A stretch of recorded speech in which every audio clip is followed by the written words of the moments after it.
다시 한번 인사할 때에 주님의 평안을 빕니다. 이렇게 같이 인사했으면 좋겠습니다. 이 시간에는 바디메오의 믿음이라는 제목으로 함께 은혜 나누기를 원합니다. 유재명 목사님이 쓰신 하나님의 마음을 읽는 복음 여행 팔복이라는 책에 나와 있는 내용의 글입니다. 그 전문의 부분을 약간 제가 읽어드리면 이렇습니다. 예전에 우리 교회에 시각장애를 가진 집사님이 있었습니다. 인격적으로도 또 신앙적으로도 참 존경받는 분이었습니다.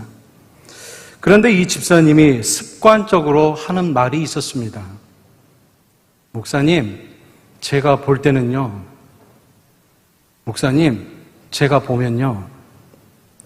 그래서 나는 뭐가 보이는 것인가 싶어서 집사님, 무엇이 보이십니까? 하고 물은 적이 있습니다. 그러자 집사님은 자신들도 본다고 말을 했습니다. 다만 보는 방식이 다를 뿐이라고 했습니다. 딸 이야기가 나와서 집사님, 딸도 많이 도와주죠? 하고 물었더니 웃으면서 이렇게 말했습니다. 목사님, 딸 믿고 살면 큰일 납니다. 밥 짓는 거, 청소도 제가 다 합니다. 옷도 시장에 가서요, 자신이 구입한다고 말을 하는 것입니다. 나는 그분을 만나 대화하면서 눈으로 보는 것이 전부가 아님을 깨달았습니다. 그 집사님은 가족을 사랑하는 마음으로 모든 것을 보고 행동했습니다. 하나님을 보기 위해 우리가 어떤 일을 하거나 특별한 곳을 찾아갈 필요가 없습니다.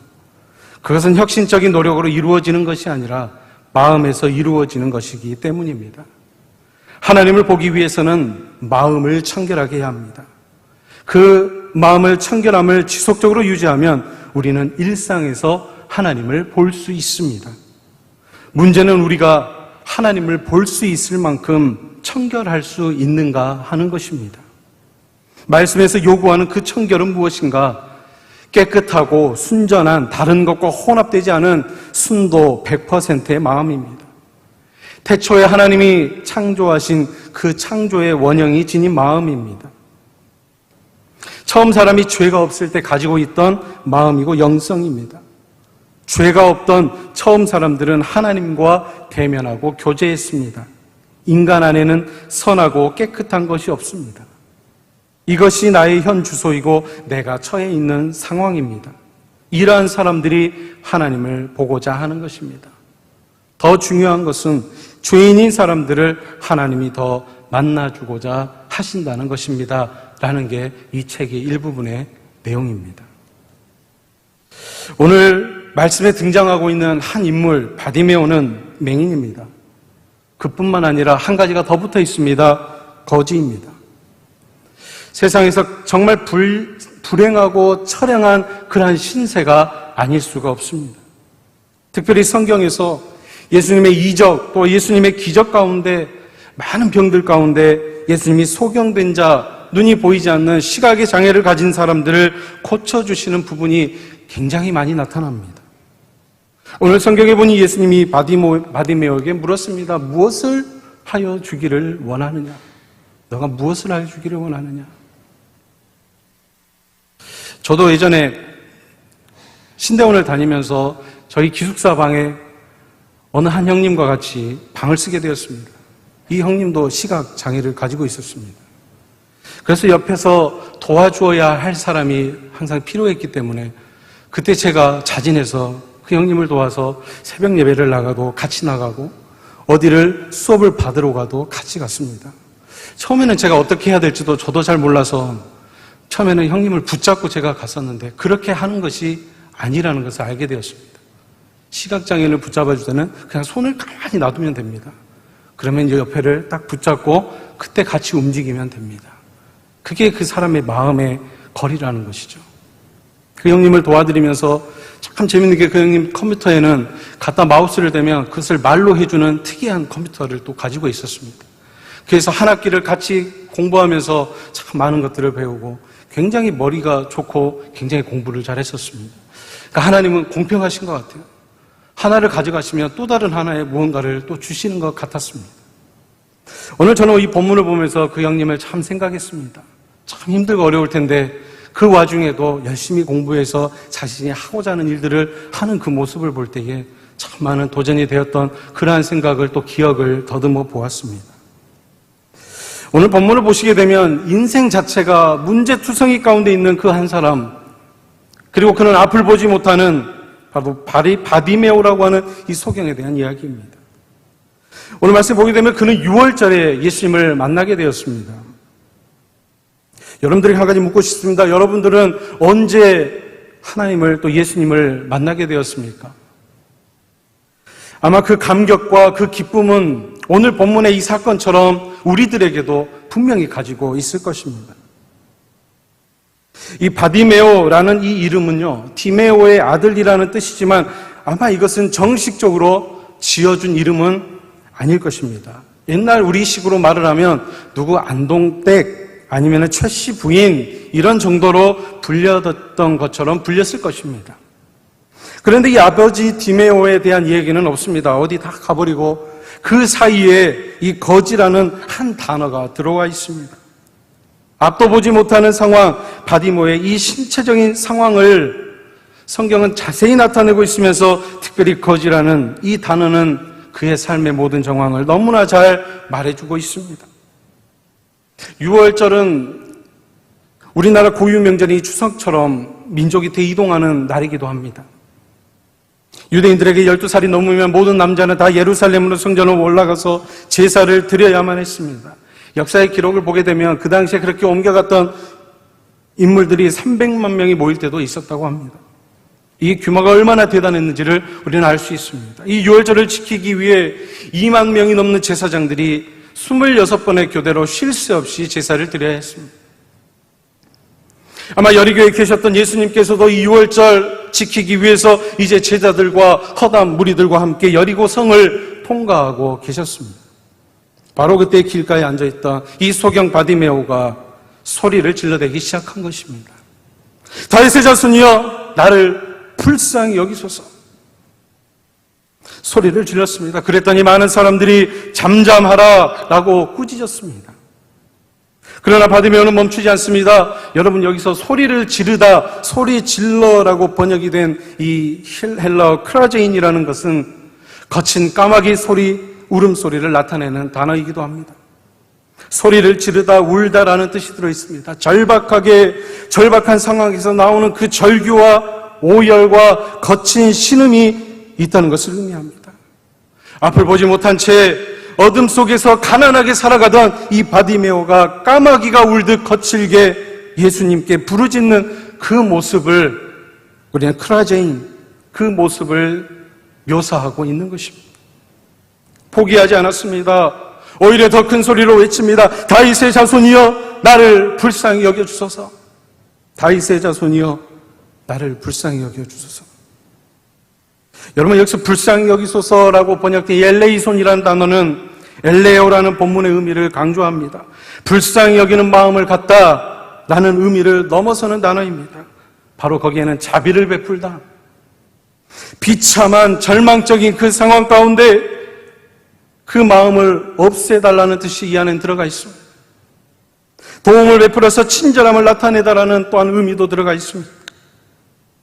바디메오는 하나님 나라의 왕이 되시는 그 예수님께 바로 이 신적인 자비를 간청히 외치고 있었던 것입니다. 그의 진정한 외침, 그의 간절한 외침이 예수님의 그 발과 그리고 예수님의 그 시선을 바디메오에게 멈추게 했던 것을 우리는 보게 됩니다. 예수님께서 소경 바디메오의 눈을 고쳐주셨습니다. 그리고 더욱 놀라운 것은 우리가 읽었지만 구원을 받았다는 이 선언까지 듣게 되는 것입니다. 사랑하는 성도 여러분, 바디메오에게 일어났던 이 기적이 저와 여러분들에게 일어나기를 원합니다. 바디메오가 어떻게 했기에 그는 이러한 놀라운 기적을 여러분 체험할 수 있었을까요? 첫 번째는 믿음이 있었습니다. 오늘 말씀 46절에 저희가 여리고에 이르렀더니 예수께서 제자들과 허다한 무리와 함께 여리고에 나가실 때에 디메오의 아들인 소경거지 바디메오가 길가에 앉았다가, 제가 서두에도 말씀드렸지만 이 바디메오에게는 아주 치명적인 두 가지 심각한 문제, 하나는 눈이 보이지 않는 것이요, 또 하나는 거지라는 가난의 문제였습니다. 그런데 이 문제는 바디메오에게만 있는 것이 아니라 바로 저와 여러분들에게도 가지고 있다는 것입니다. 질병이 우리를 괴롭히고 가난이 우리를 힘들게 할 때가 있습니다. 여러분, 질병이 있을 때는 예배하는데 굉장히 많은 지장이 생깁니다. 내가 예배를 드리고 싶어도 나에게 질병이 있을 때 이 자리에 나오지 못할 때도 그런 마음이 생깁니다. 또 가난하고 헌신하고 봉사하는데 내가 너무나 가난해 있으면 많은 지장이 생기기도 합니다. 바디메오는 우리보다 훨씬 가난했습니다.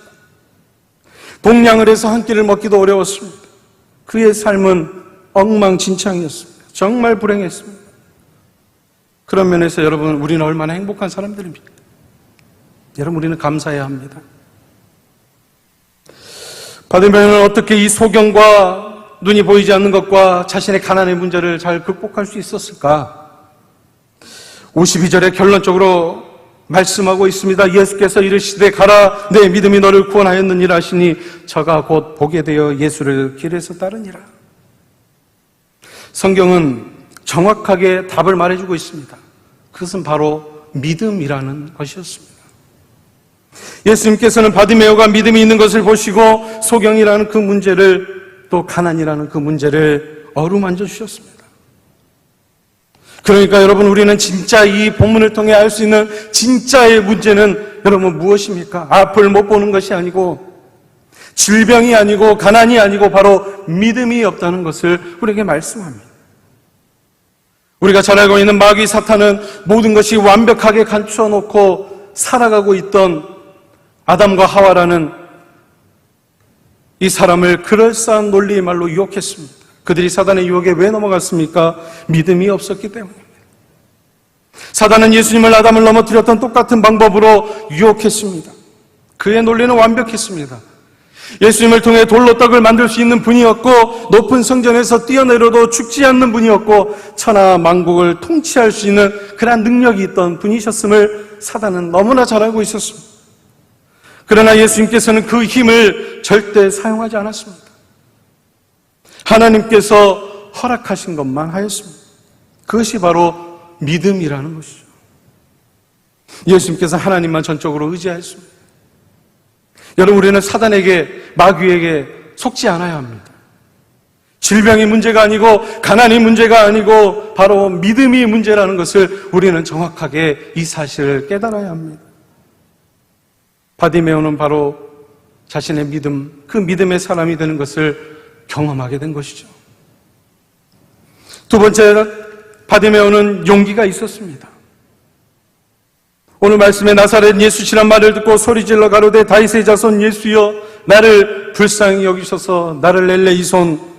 많은 사람이 꾸짖어 잠잠하라 하되 그가 더욱 소리질러 가로되 다윗의 자손이여, 나를 불쌍히 여기소서.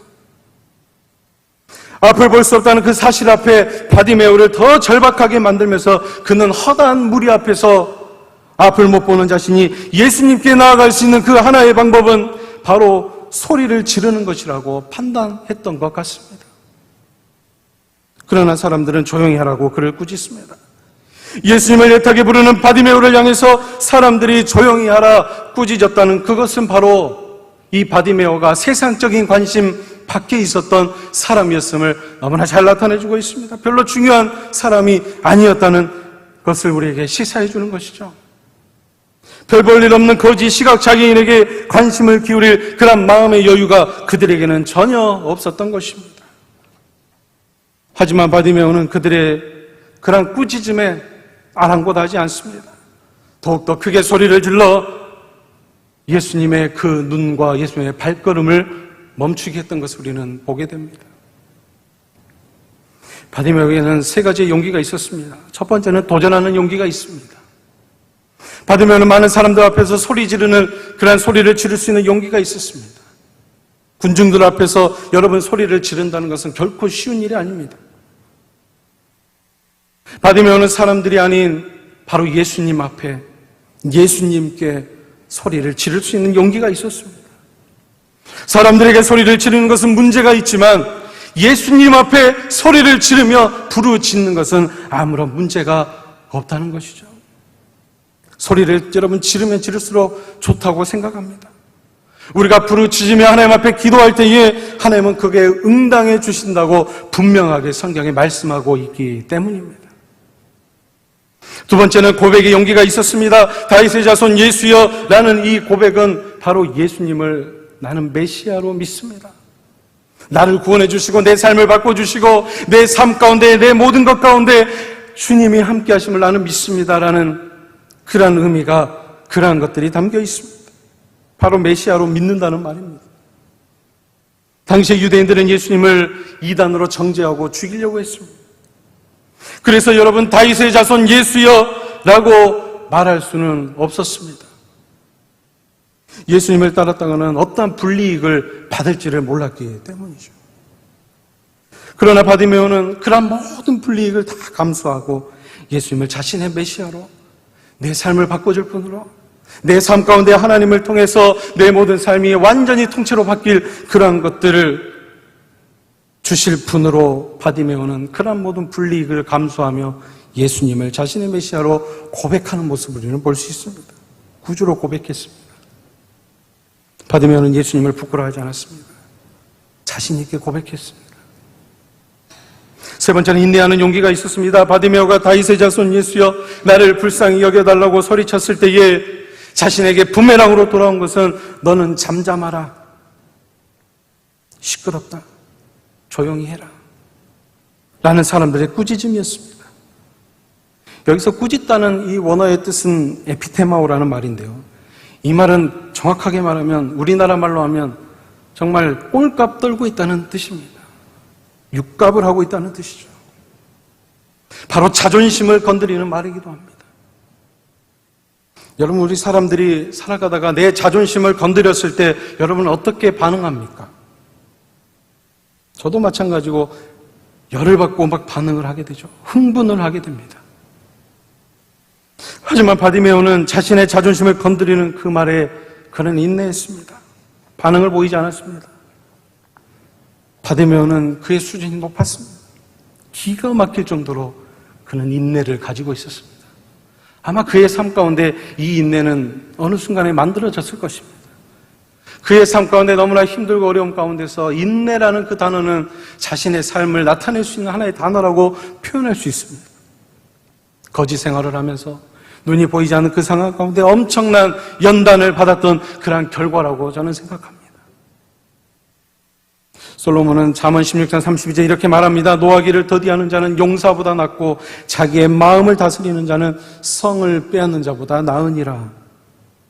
이 바디메오는 자신에게 도전의 용기가 있었고 고백할 수 있는 용기가 있었고 그리고 인내할 수 있는 그러한 용기가 대단한 사람이었습니다.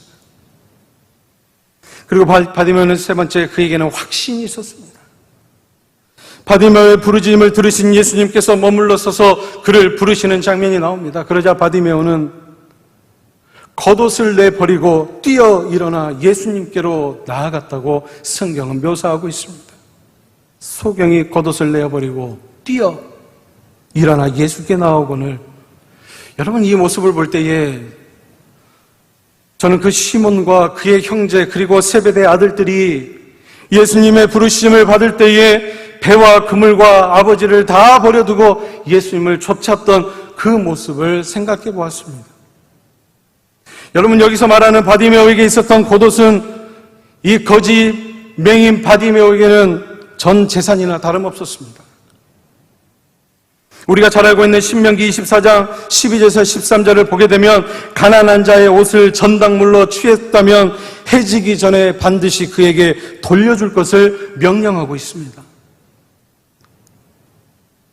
왜냐하면 겉옷이라는 게 추운 밤에는 바로 이불과 같은 역할을 해야 됐기 때문이죠.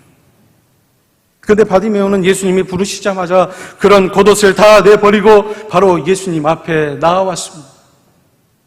여러분, 이러한 모습은 우리가 잘 알고 있는 많은 재물을 포기할 수 없어서 예수님을 그토록 따르기를 원했던 한 부자 청년의 모습과 정말 대조적인 모습을 보이는 것을 우리는 보게 됩니다. 바디메오는 자신의 문제가 더 이상 문제가 안 된다는 것을 그는 마음속에 확신했습니다. 믿음으로 확신했죠. 그것을 바로 단적으로 보여주는 구절이 바로 이 구절입니다. 겉옷을 내어버리고 뛰어 일어나 예수께 나아오거늘. 바디메오에게 겉옷은 전 재산이었습니다. 방금 말씀드렸던 추위를 피할 수 있는 이불이 되었고, 낮에는 더위를 막아줄 그늘이 되었습니다. 그런데 예수님을 위해 그는 그 전 재산을 다 버렸습니다. 왜냐하면 예수님을 만나고 보니까 겉옷이 중요한 것이 아니라는 것을 그는 깨닫게 되었습니다. 여러분, 예수님을 우리가 온전하게 만나게 될 때에 우리는 모든 것을 다 버릴 수 있게 됩니다.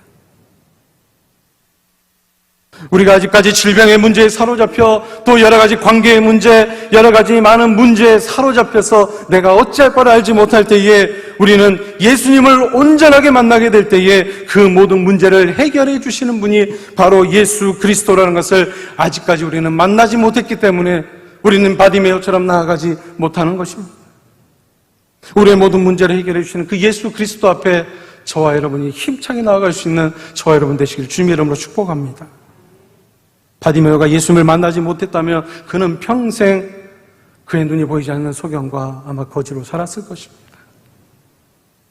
사랑하는 성도 여러분, 지금 우리가 바디메오처럼 예수님을 만나지 못할 때에 우리는 언제 다시 만나게 될지 모릅니다. 여러분, 기회라는 것은 늘 오는 것이 아닙니다. 주님이 내려주신 은혜를 주는 그 기회도 우리는 분명히 잘 알아야 합니다. 그래서 전도서 기자는 전도서 3장에 이런 말씀을 합니다. 천하의 범사에 기한이 있고 모든 목적이 이룰 때가 있나니. 그러고 나서 때에 대한 얘기를 쭉 해주는 모습을 우리는 그 성경 구절을 잘 알고 있습니다.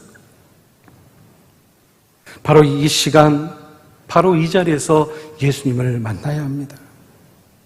그리고 질병과 가난에서 벗어나야 합니다.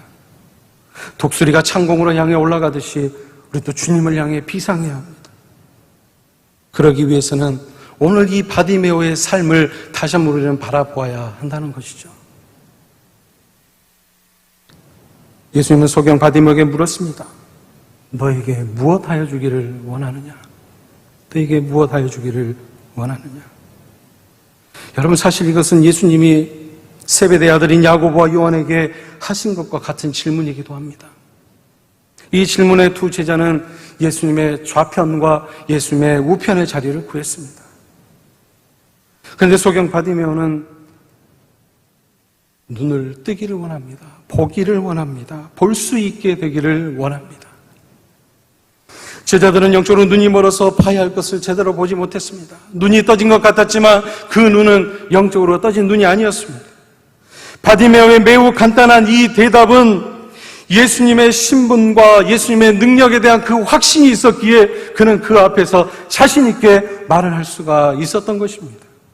예수님은 보기를 원한다는 바디메오에게 너의 믿음이 너를 구원하였느니라 라고 선포해 주십니다. 내 믿음이 너를 구원하였느니라. 내 믿음이 너를 구원하였느니라. 그는 즉시 볼 수 있게 되었다고 마가는 이 성경에 그렇게 표현하고 있습니다. 마가는 그가 볼 수 있게 된 것은 바로 그의 믿음 때문이었다는 것을 정확하게 성경은 우리에게 결론적으로 말하고 있습니다. 마가는 예수님의 치유 이적을 매일매일 보면서 보도할 때마다 그 이적은 바로 믿음에 근거하고 있다는 것을 줄곧 강조해 주는 것을 우리는 이 마가복음 안에 있는 이적들을 통해 보게 됩니다. 마가는 이야기를 마치면서 바디메오가 보게 되어 예수님을 길에서 따랐다고 보도합니다. 제자들은 갈릴리에서부터 줄곧 예수님을 따라왔습니다. 그들은 처음에 모든 것을 버려두고 그분을 따랐습니다. 그런데 예루살렘을 향한 그 여정 앞에 그 여정이 너무나 힘들고 고통 가운데 따라가야 되는 그 길을, 그리고 그 여정이 본격화되기 시작하면서 그들은 예수님에 대한 영적인 무지를 드러내는 것을 우리는 말씀을 통해 너무나 잘 처절하게 느낄 수가 있습니다. 그래서 예수님이 자신의 순환과 자신의 죽음을 이야기하실 때마다 그들은 이해하지 못했습니다.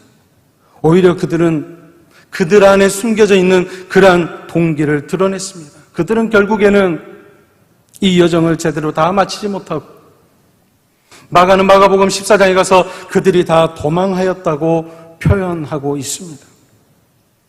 하지만 무시당하던 소경 그리고 거지였던 이 바디메오는 예수님의 그 정체성을 제대로 알고 있었고 합당한 그 믿음을 그는 주님 앞에 표현하게 되었습니다. 그리고 그 믿음의 근거에서 그는 치유를 경험하게 되었습니다. 십자가를 지시기 위해 예루살렘을 향해 이제 걸어가시는 그 예수님을 그는 오늘 이 본문의 말씀처럼 길에서 그를 따랐다고 표현하고 있는 것입니다. 여러분, 이러한 대조적인 모든 모습들, 진정한 주님의 제자는 진정한 제자는 과연 누구인지를 우리는 심각하게 생각할 수 있는 부분이라고 말할 수 있습니다. 바로 믿음과 행함에 있음을 우리는 말씀을 통해 깨닫게 됩니다. 누가 뭐라 해도 우리에게 강한 믿음이 필요하다는 것을 보여주는 하나의 이 치유의 사건, 여러분, 우리도 그렇게 살면 좋겠습니다. 아무리 예수님을 따르는 자라고 할지라도 우리가 주님 안에서 믿음과 행함이 없게 되면 그것은 그저 아무런 신앙의 좋은 열매가 없다는 것을, 또한 그런 것을 바라보면서 하나님께서 행하실 그 놀라운 일들을 신뢰하면서 오늘 또 이 절에서 예수님을 만나 너에게 무엇하여 주기를 원하느냐? 주님, 내가 보기를 원하나이다. 그렇게 하나님이 행하실 놀라운 일들을 신뢰함으로 믿음으로 살아갈 수 있는 우리 영도 믿음의 권속들, 오늘 수요 저녁 기도회로 예배하는 모든 분들 다 되시기를 바라면서 이 말씀을 잠시 전해 드렸습니다. 기도하겠습니다. 우리 이 시간에 말씀을 생각하시면서 함께 이 시간 침묵으로 기도했으면 좋겠습니다. 묵상했으면 좋겠습니다. 바디모의 그 삶을 다시 한번 돌아보며 주님, 내 마음 가운데 이런 마음이 있는지를 다시 한번 바라볼 수 있는 그런 우리가 되게 해달라고, 이 시간의 침묵 가운데 우리 한 1, 2분 정도 함께 기도하신 뒤에 제가 기도하고 계속해서 개인 기도하는 시간을 갖도록 하겠습니다.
사랑하는 하나님, 감사합니다. 오늘 수요 저녁 기도회로 모이게 하시고 이 시간 하나님, 우리의 모든 걸 다 내어놓고 주님 앞에 용기 있게 나아가기를 원합니다.